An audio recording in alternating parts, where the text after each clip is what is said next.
Hola a todos, vuelve el circuito y volvemos con la carrera José Antonio Redolat.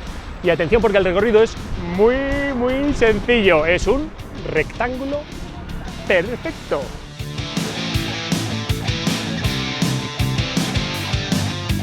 Primera recta de casi 2 kilómetros en Maestro Rodrigo, giraremos a la derecha por Camp del Túria, pasaremos kilómetro 2 y nos acercaremos a la avenida del Scots. Ya hemos superado las dos primeras rectas de ese rectángulo perfecto.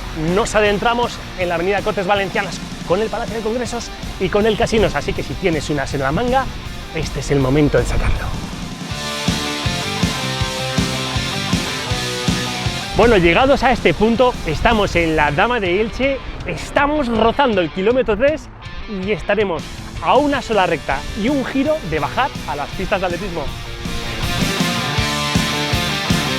Bueno, estamos en la recta final, la recta de llegada sobre el tartán de las pistas de atletismo del río Turia. Una, atención, de las metas más espectaculares del año.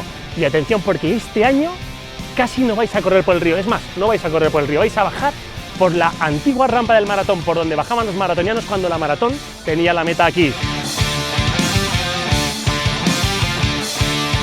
Así que a volar.